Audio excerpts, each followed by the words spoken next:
Bonjour, dans le cadre de cette vidéo, je vais vous expliquer comment faire un montage en picture-in-picture d'une conférence où je vais d'un côté avoir l'incrustation des slides du présentateur et de l'autre la vidéo du présentateur.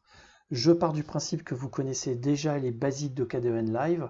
Si ce n'est pas le cas, je vous invite à regarder la vidéo que j'ai publiée récemment qui explique l'utilisation de base de KDEN Live. Cette fois-ci, nous allons avoir une utilisation un peu plus avancée de ce logiciel. Tout d'abord, il va falloir que je convertisse le PowerPoint en PNG. Alors pour faire ça, c'est très simple.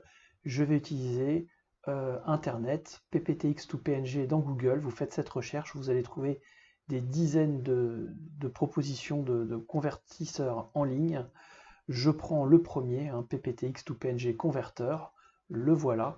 Je vais ensuite drag and dropper mon fichier PowerPoint et il va se mettre. Donc là, je sélectionne une image PNG, voilà. Je veux générer une PNG, je lance la conversion. La vidéo va s'uploader, puis va être traitée et je pourrai télécharger les PNG ainsi transformés. Alors vous pouvez me dire que dans PowerPoint, il y a une fonction sauvegarder en PNG. Cette fonction est intéressante, mais le problème c'est que par défaut, les images qui sont générées sont en 720p, ce qui est en trop basse résolution par rapport à un montage vidéo que l'on souhaite faire. Pour pouvoir changer cela, il faut aller dans la base de registre. Donc ce n'est pas tout le monde qui accède à la base de registre pour modifier la résolution de sortie puisque ce n'est pas un paramètre disponible dans l'application.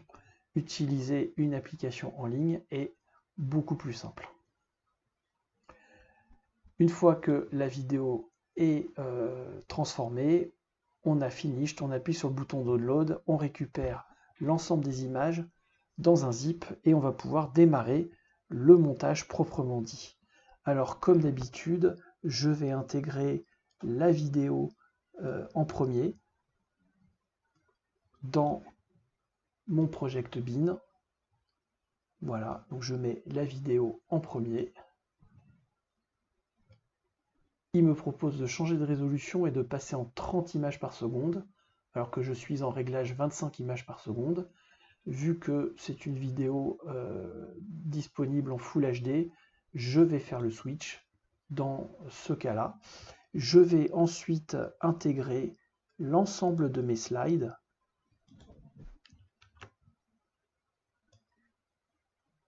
Voilà. Ils sont tous numérotés, hein, bien entendu. Et je vais pouvoir commencer mon travail de montage. Alors je vais intégrer dans la timeline la fameuse vidéo. Alors au début, il y a des rushs, donc je vais aller beaucoup plus loin. Pour la démo, je vais démarrer à la 5e minute. Vous voyez, le speaker est en train de parler. Je coupe et je supprime et je supprime les espaces pour avoir le début de la conférence. Donc là, bien entendu, c'est une démo. Dans la réalité, il faut bien que je cale le son et les slides, évidemment. Maintenant, je vais pouvoir intégrer le premier slide de la conférence, le mettre dans la durée que je veux, et ensuite je pourrai switcher sur un deuxième slide. Et bien entendu, si je regarde ma timeline, forcément, je vois le slide qui cache le présentateur. C'est tout à fait logique. En tout cas, il faut toujours mettre le présentateur en dessous et le slide au-dessus, mais c'est tout à fait logique que les slides cachent le présentateur. Donc, maintenant, je vais utiliser les effets pour pouvoir positionner le slide. Donc l'effet, c'est l'effet qui s'appelle Transform. Je sélectionne l'effet Transform, je le mets sur le slide, le voilà. Et je vais pouvoir accéder à la configuration de Transform, ici même, Et là, ce que je vais faire, c'est que je vais dire par exemple que mon slide, il est à 75%. Voilà, ça fera un slide à peu près de cette taille-là. Je vais le décaler tout à droite. Donc là, j'ai la possibilité de le décaler tout à droite. Le voilà au bord de l'écran. Et si je veux pouvoir mettre un petit espace, je peux très bien changer la position. Par exemple, le mettre à 10 pixels du bord. Le voilà. Donc ça, c'est le positionnement des slides. Je vais cacher les slides pour pouvoir m'intéresser maintenant à la vidéo du speaker. Donc là, en fait, il va falloir que je coupe la vidéo pour n'avoir que la partie où le speaker parle. Et donc là, il va falloir utiliser une autre transformation qui s'appelle crop, rogner les bords en français. Donc je vais le mettre dans ma vidéo. Voilà. Et je vais rogner les bords tout simplement de cette manière. Alors pour la partie haute, je coupe très peu. Vous voyez, on voit la bande noire ici qui s'affiche. Pour la partie gauche, je vais aller jusque ici. Pour la partie droite, je vais aller jusqu'ici. Voilà.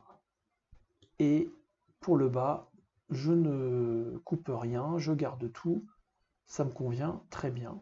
Voilà, l'image elle est découpée. Si je raffiche les slides, vous allez voir qu'on va pouvoir voir les deux éléments ensemble. Alors forcément, il y a toujours le problème de superposition. Maintenant, ce n'est plus qu'une problématique de positionnement des éléments. Alors, le positionnement des éléments, comme vous le savez, c'est transform. Donc je vais mettre l'effet transform sur la vidéo. Donc là, vous voyez bien que si je clique sur cette vidéo, j'ai l'activité rogner qui s'applique, puis l'activité transformer. Donc ça, c'est important de savoir qu'il y a d'abord cette activité-là qui a lieu, puis ensuite celle-là. Vous pouvez faire des drag and drop pour changer l'ordre, mais voilà, logiquement, c'est comme ça qu'il faut penser. Donc là, je vais le mettre pareil à 70%, ou 75%, j'avais fait tout à l'heure. Ensuite, c'est une histoire de test. Hein. Forcément, plus vous mettez de vidéos, moins il y a de la place pour les slides, et vice-versa. Et ensuite, je vais décaler la vidéo sur la gauche pour avoir le speaker. Voilà. La vidéo à droite, c'est celle-là. En fait, je vais vraiment la mettre au bord pour gagner au maximum. Je vois que c'est même insuffisant, donc je vais potentiellement réduire le slide à 70%. Voilà. Alors là, forcément, c'est encore plus petit, donc ça rentre très facilement. Je le mets à droite et je peux éventuellement le régler un petit peu en hauteur de cette manière-là.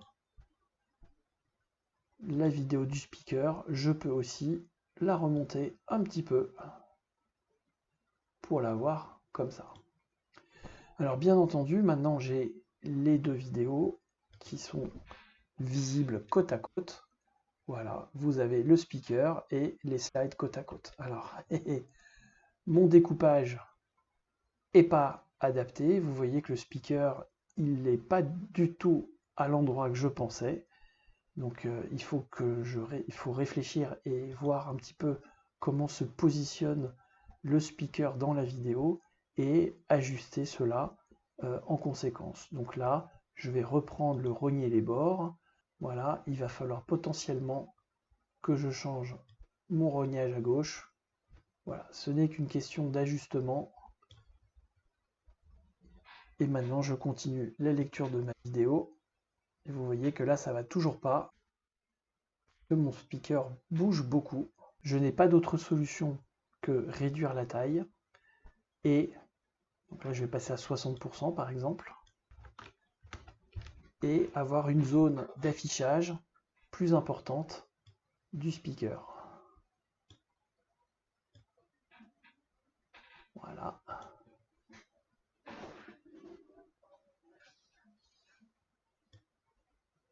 Donc tout ça, c'est de l'ajustement que vous devez faire au début, forcément, de votre montage.